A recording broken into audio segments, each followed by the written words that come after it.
All right, y'all. Millions of Americans are frustrated with the economy, the real estate market, you name it. They going through there, bro. The government is taking them up and through there. But look, before we get into it, I need you to like it before you light it, hit the sub before you hit the bud, join the team before you hit the green, and most importantly, yeah, I need y'all to do that for your boys. Only 2 YouTubers in the world that do that, and I'm both of them. 1,160 roles have been eliminated every single day since January. In fact, January 2026 had the most announced layoffs since the 2009 recession. Every time I open LinkedIn, I see somebody I know, not a stranger, somebody I know that's been impacted by layoffs. This is becoming normal and we need to talk about it. WSJ just came out with layoff tracker and big company names like Meta, Robinhood, Walmart were included. These aren't little startups that failed. These are big companies that we were told were safe. Here's why it hits different for us. Elder millennials graduated into the recession and then finally got stable. But then COVID hit. Inflation, rising interest rates, daycare that it costs as much as your mortgage. And these aren't just jobs. These are jobs we went into debt to get. And it's not just corporate. Trump's grant cuts are quietly gutting academia. PhDs, researchers, people spent a decade of their lives or more to have these careers at places that were supposed to be untouchable. Even the stable careers aren't stable anymore. There aren't enough stats comparing our generation to prior generations, but we don't even need it. We feel it. Every single time we start to get ahead, something else pushes us right back. And this is why I keep calling us the can't catch a break generation. Hey, they ain't lying, dog. Look, somebody in the comment section said this. Y'all ain't gonna be able to see it, but I'm gonna read it to y'all. It's our fault. After the '08 crisis, no one went to jail. We allowed the Patriot Act. CEOs and our government don't fear us. That is the problem. They can only do what we allow them to do. Act now before we are too hungry and tired to get active. That's wild. But yeah, it's rough out here, bro. I know so many. I've never known so many people to be looking for a job right now and have been jobless for over a year in my entire life. I've never seen this before. '08 was bad. I remember I was going into the job market looking for a job in '08, but I was a young man then and I did know people. But now I know so many people that don't have a job, bro. I've never seen this in my life. In this next clip I'm about to show y'all, this guy's basically saying the same thing I just said. This is the absolute worst economy I have ever experienced in my adult life. And maybe I'm the only person who says this here. I have more friends out of work who have been out of work over the last 2 years than at any other time in my life. And it is across various professions. I'm talking about friends who are engineers. I'm talking about friends who work in environmental policy. I'm talking about all of my friends in Hollywood and journalism and everything else like that. Sometimes I hear these conversations and I laugh because I get the text message. They're like, yo, who are these people talking to? I was just on the phone with a friend of mine who was a producer who worked on a commercial for the Super Bowl 6 months ago. She's like, I have been out of work for 6 months. I've been working since I was 16 when I got hired at MTV and have never been out of work this long. That is the Americans right now who are furious. And that's before I get to my students, many of whom, as you said, they can get jobs, but they don't have move out of the house jobs. Ooh, and that's what you want. Everybody can go get a job. Everybody can go work at Chipotle, even if you're in management. But if I can't pay the 3 months that I need to get an apartment in Baltimore, let alone New York City or Atlanta or Los Angeles, I am furious. The degree to which Republicans and Democrats have failed to address any of these issues is why you have so many people angry right now. And when you have a president who is completely detached from these people, and you have politicians who keep pretending that an AI data center or a trans kid in the bathroom is going to fix your situation, that's why people are so angry. It can be fixed. We have examples in this city. We have examples in D.C. But as long as people want to pretend that the problems can be fixed by cultural issues, instead of addressing the real fact, I'm talking 45, 50-something-year-old people who have worked their entire lives, who survived COVID, and they are out of work right now. And no one's talking to those people. And it's infuriating to me politically. Yeah, that's wild, bro. Look, check this out. You are the first person to articulate this problem correctly. The economy and the job market is horrendous, and it goes beyond the surface level. AI is taking jobs rhetoric. Whatever tools and metrics are being used to measure what's going on is completely broken. The problem is far worse than the data suggests. I couldn't have said it better myself. And the crazy part about this whole thing is that, like, the rich is getting richer. The CEOs, the people that sit on the board and all of that kind of stuff, the shareholders, all of them are getting money, man. You got to see this next clip. I work in payroll. I'll never forget how this one company budgeted $1 million company-wide bonus. Let me show you this bullshit. So like I said, the budget was $1 million. The CEO was getting $234,000 bonus. I'll never forget that number because that's random and what the fuck. The VP was getting $150,000 bonus. There were 8 directors. The directors were getting $50,000 apiece. So just in case you were counting, 10 people ate up $784,000 of $1 million budget. Okay, bet. How much money is left? $216,000. They have to divide that by the remaining 300 employees in the company. That means everybody's getting $720 bonus. That's ridiculous. 2 people ate up a third of the budget. 8 people ate a quarter of the budget. 300 people had to split $216,000. That's how you blow $1 million in the United States. Hey, that blows the 80-20 rule right out of the water, man. This is more like the damn 8% to the what? Shit. 92% rule? Come on, man. This is wild, bro.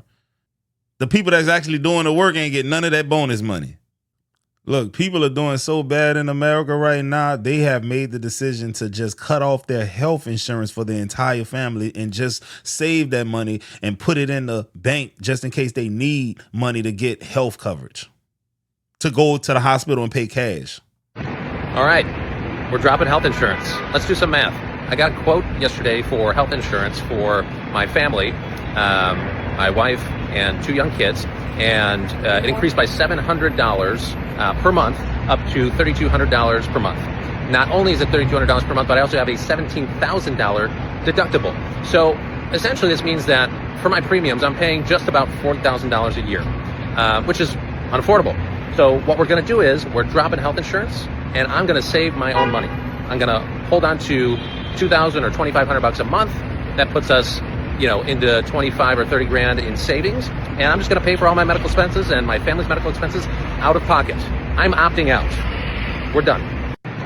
Now, look, someone in the comment section said, fun fact, it's much cheaper to get most of your medical services when you say you have no insurance, because the providers mark up the prices the second they know there is insurance involved. And then your insurance only covers half. So your copays are usually more than if you were just paying in cash. You can afford to fly first class to China, stay at a 5-star hotel, and go to a super nice international hospital for a fraction of that. It's shocking how nice it is for the cost. Wow. Now let's switch gears. Now imagine you one of the people who are fortunate enough to still be gainfully employed. You're making money, but then you're getting hit with this aspect of life, which many millions of Americans are at the moment. Check this out. 3%. That's our mortgage rate. And that's exactly why my family of 4 is stuck in our starter home. We had a plan. Buy the starter home, keep it as an investment, buy something bigger before kids. COVID happened. We had kids a little earlier than planned because there was nothing else to do, y'all. And then interest rates spiked, and suddenly leaving our 3% rate means paying significantly more for the same house we already have. So we stay. We're bursting at the seams, 4 people in a space not built for 4 people. And I know we're not alone. People talk so bad about millennials, but we keep making the right decisions at the wrong time. Go to college, they said, take out those loans, it'll be worth it. Then the market crashed. Save up for a house. Then you couldn't afford one. Finally do buy a house. Now you're stuck because the interest rates that followed made moving impossible.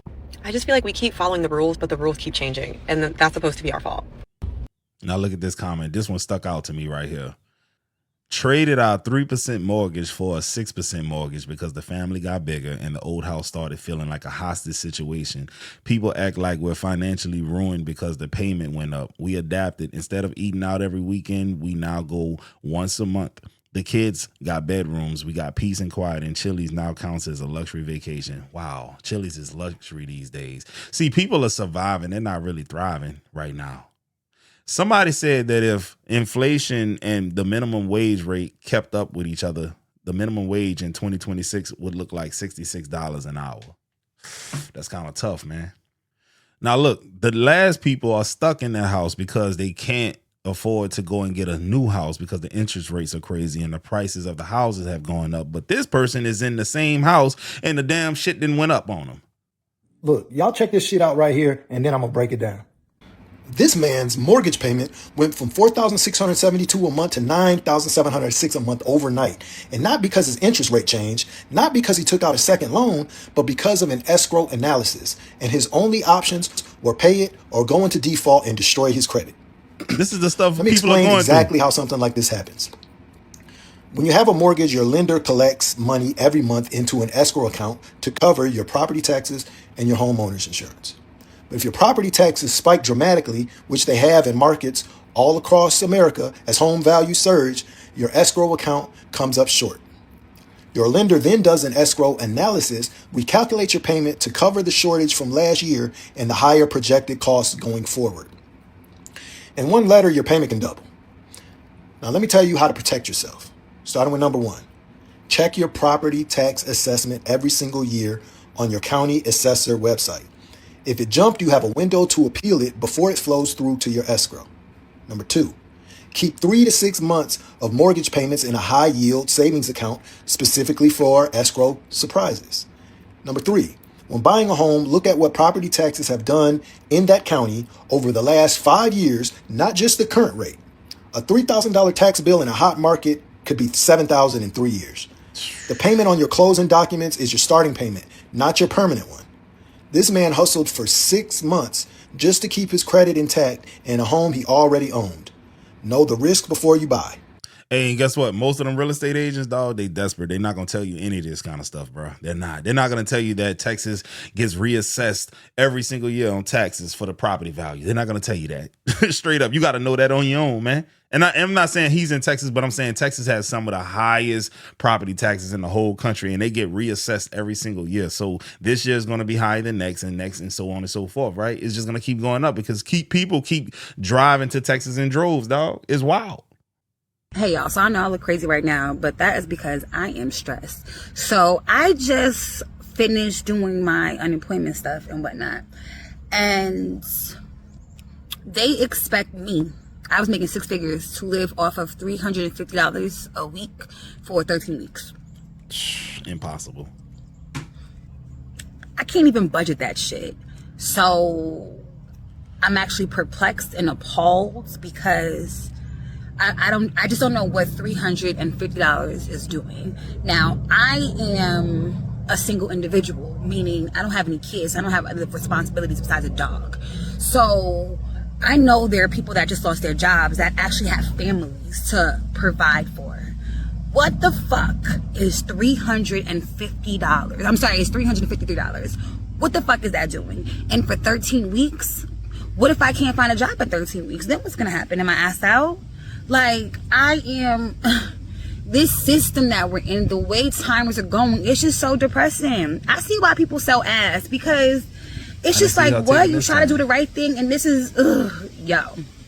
So now my next step right now is to figure out a budget, because, yeah, I'm really going from 6 figures to $353. We're going to make this work. It's going to be fun. Hey, yeah, bro, I'm glad she's going into it with a positive mindset, because it's rough out here if you ain't got no job, dog. And they ain't looking to hire somebody who's coming off another gig making 6 figures because you know something. They want people who they can take advantage of. Somebody who's been in the job force for the last 25 years, bro, they're not going to just take no anything. At this point, they may, because they're desperate. But in the beginning, when you're looking for a new job, you know, you're not, I'm not going for that. Yeah, you know, I've been working too long to be sitting up here putting up with something like this. This seems more like an entry-level thing. And that's what they want. They want people who don't know nothing. They don't have no experience, so they can take advantage of you and get cheaper labor than someone who's been in the field for 2 or 3 decades and they know what they're worth. You're just happy to have a job fresh out of college. You're just happy to get your first big girl or big boy job. They don't want to hire people like this. You know what's going on. What's your personal recession indicator? I ordered food last night. Opened the door, delivered by a white woman. Ooh. I just saw a man snatch a purse. What has the world come to? White women delivering DoorDash? Not? Come on, man. I ain't never seen no such thing, bro. This morning, a purse. One of my best friends, who's a real estate agent, just told me that he wants to apply to law school. The thrift store is starting to have Urban Outfitters price. Back in my day, the scam text used to be like, you want an iPhone, you want a gift card, here's your free card. Now they're like, do you want a job? The sugar daddies in my DMs have stopped offering me $5,000. One of them reached out and asked me if $400 was okay. The fact that Facebook Marketplace has been popping off lately, like, people are selling their treasures that they've had in their basement. 31 years old, I live with my parents, I have adult braces, and I still get bitches. I haven't gotten a single gobble gobble turkey text from a friend. Nothing is silly right now. The biggest recession indicator to me right now is how people react when they find out somebody they know live at home with their family. What's your personal recession indicator? Yeah, that's wild, bro. That's wild right there, dog. Damn. People in the comment sections, dog, they going off. They're going off, y'all, for real. They're going off. The job one hit different. Not even crazy jobs. It'll be like $15 an hour customer service rep, 15-minute drive from your location. Home affordability means young white guys don't have garages, which means they can't start bands out of them. Wow. That's kind of wild right there, bro. Indicators across many metrics. We are deep into a recession already, and in many ways worse than the Great Depression. 80% of LinkedIn jobs are scams, and if you apply by accident, you get an immediate call by an Indian guy telling you he is calling from New Jersey. Also, don't forget the AI companies posting fake jobs to make seem that they are growing and get money from investors. Yeah, man. Phantom job postings is wild. Just want to know how we're doing in Massachusetts. We got a $5 eggplant. Wow. We've got a $6 cauliflower. I'm not crying, it's just my eyeballs from my allergy on those. We got an $8 broccoli. And $4 for a Swiss chard. Where do you live and what do your groceries cost? Okay. An arm and a leg. That is wild, man. $7 for some damn eggplant. Look what somebody said in the comment section. How do I tag my boyfriend's stepmom? She thinks I just have to make cheaper decisions at the grocery store, like cheaper cereal. Cereal? You think we rich and healthy enough for stoner snacks? Hey, your stepmother out here applying pressure like that, man? Tell her to kick rocks, man. You ain't even a real mother. You're the stepmother. I'm joking. Stepmothers are be important too. I have a real cool stepmother, honestly. How the is it that I work out in sites like this? Blue collar work, right? Well, we building shit like Raising this. Cane's. Valve cans, pipe, backflows, concrete, all this shit. Blue collar work, you know what I'm saying? How the is it that I work in this? And I'm a heavy equipment operator, so that is what I operate, that is another one. But yet, I'm still struggling to live in America. I'm building shit like this. Corporate greed. Right now I'm in Kissimmee, Florida, but I'm building shit like this. Shit like this, dealing with shit like this. Digging down on meters and raising the boxes to curb level and everything. How is it that I'm doing heavy labor jobs, because that's what they say. This is what the old generation says. You got to work hard. You got to get you a good job. This is what they say. Work hard, get you a good job, or pick up a good trade. How is it that I work in something like this and got 6 years of experience in this, make a significant good amount of money when it comes to gross pay, but yet I'm still struggling? And I'm living below my means. I don't have Netflix. I don't have any of that shit, right? Just enough to pay the rent, just enough to pay my insurance on my car. Barely can get food. Food stamp says I make way too much. You know what I'm saying? How is it that I live in America working heavy labor, blue collar jobs like this, 6 years of experience, and yet I can't live in America? Hey, man, but this is the real America, man. You can't listen to what them people saying on the internet and things of that nature. This is the real America. When you hear your president say, yeah, the black jobs are doing well, man, the blacks love me, gas is going to come down soon, your health care is more affordable. Nah, that's fake. You got to listen to what the people saying. The people telling you what it is. That's the real pulse of what's going on. But how do you afford to travel as a family of 5 in this economy? Generational wealth. Generational wealth.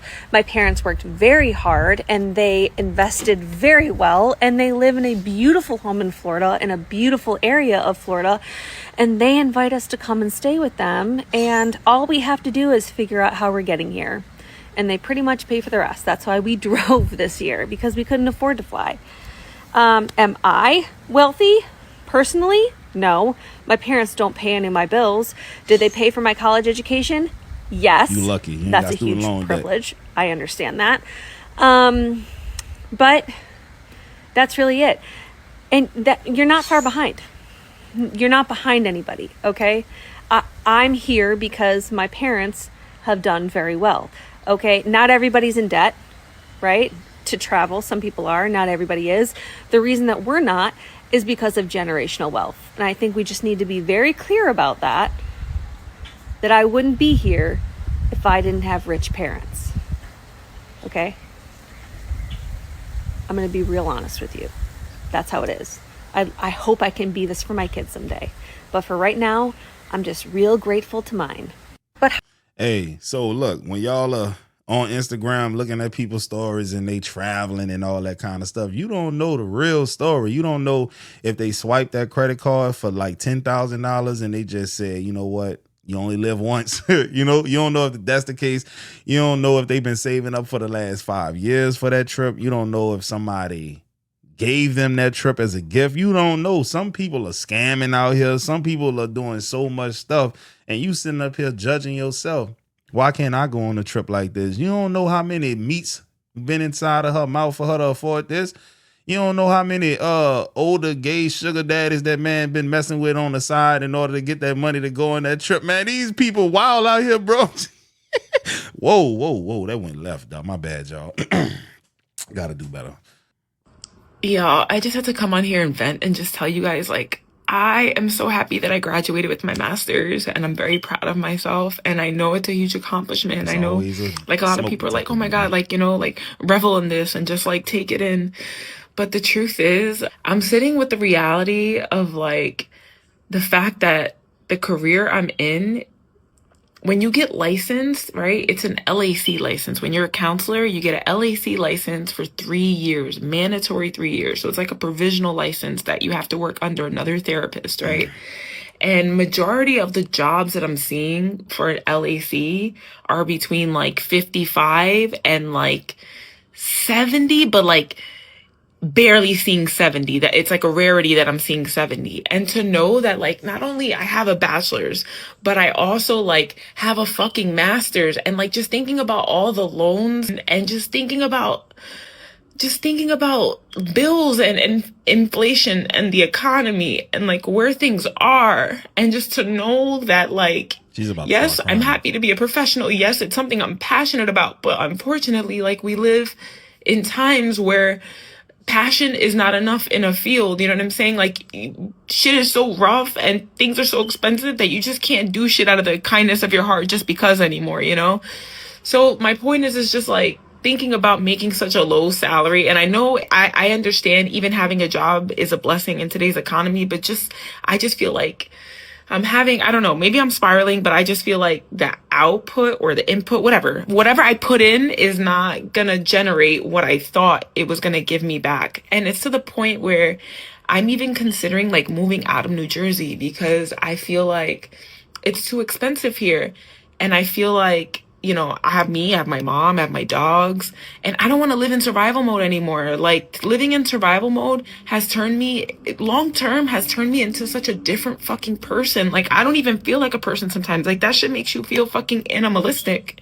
It's crazy. And it's so hard, y'all. It's so hard because, like, I'm not good with change. So I don't want to, like, uproot my life just to go somewhere because it's financially convenient. But at this point, I feel like I'm being pushed out. And, you know, just don't know that you work so hard for something. You invested so much time and money, and it's not exactly giving, like, the coins. You know what I'm saying? The coins in return. It's making me, like, I'm trying to, like, trust God and, like, trust the process and trust things will, like, be taken care of, y'all. But just this economy and the way things are, y'all, it's hard. Hey, look, man, this dude in the comment section, look what he said. I'm a college professor with 2 bachelors, 2 masters, and of course a doctorate. It took 10 years to even approach 60K. It is horrid. Listen, I ain't the smartest dude in the world, but I'm all about the dollar. And what I mean by that is this, man, the rate of return on investment, man. You know, there's no way I personally would have kept going to school knowing damn well I'm going to make $60,000 at best. There's no way possible. That's just me, though. I couldn't do it. I already got screwed one time when I graduated, and I couldn't find no damn job. You think I was going to go back and get a master's so I can get doubly penetrated? Hell no. They're not finna touch the back of the oven on me. Hell no. We ain't going for that. I'm somebody's child, bro. And I mean that.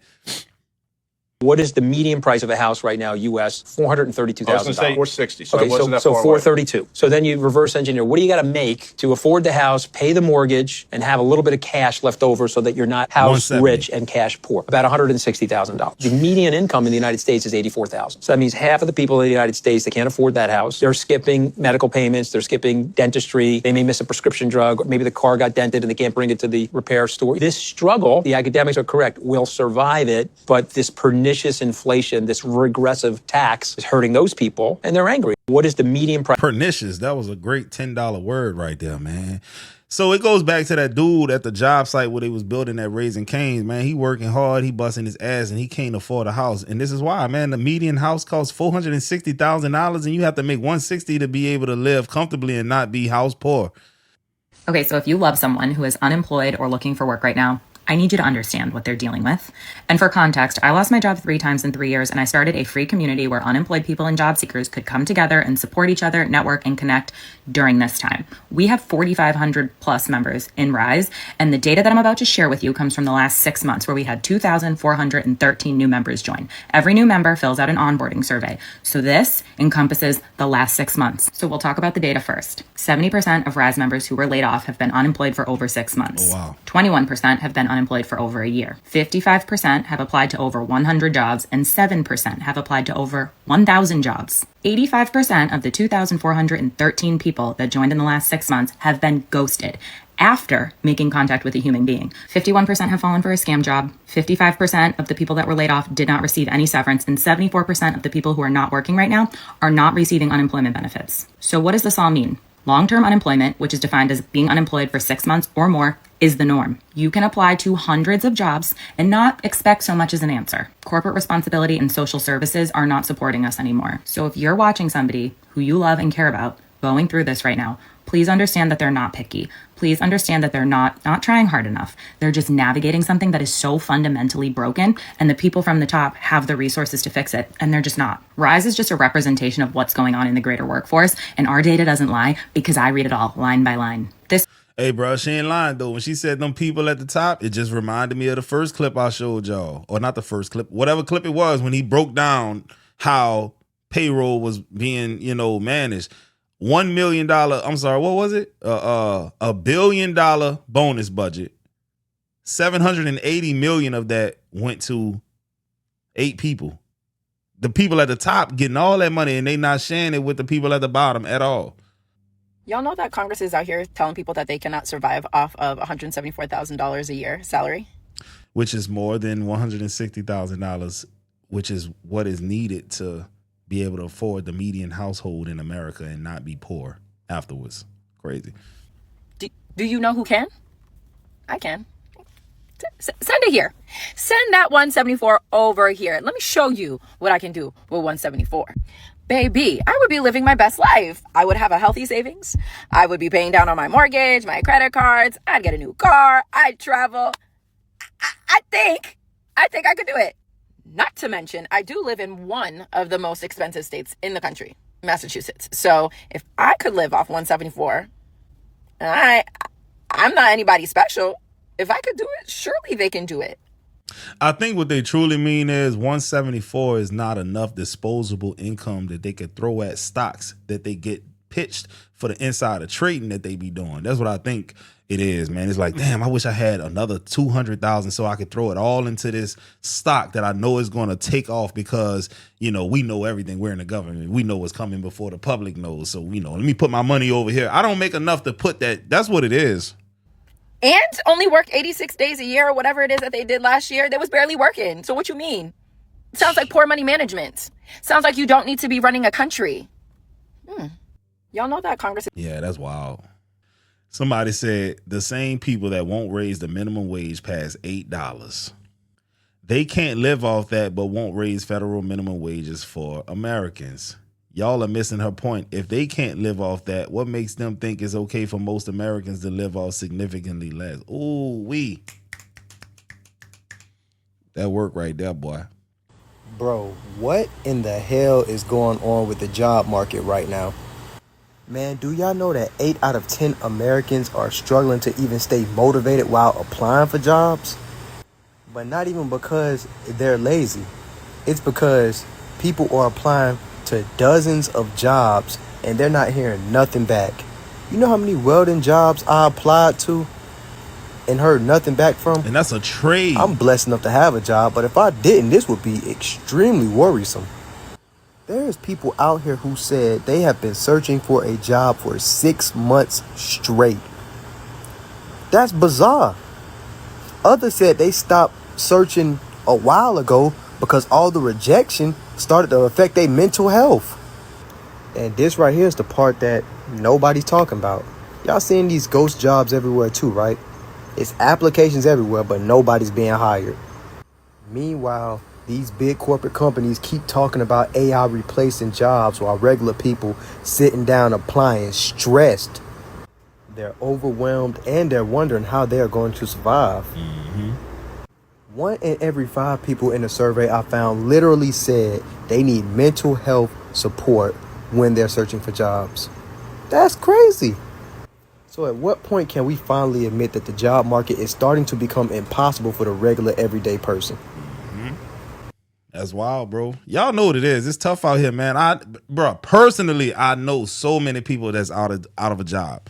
Don't know where they next paycheck coming from. It's rough out here, dog. It really is. But that's the end of the video, man. I hope y'all enjoyed it. I hope y'all are doing everything possible to stay afloat. You know, your boy is sending positive energy out there towards you, man. Y'all lock in, handling your business, and don't forget to hype me up. Hype me up. Hype me up.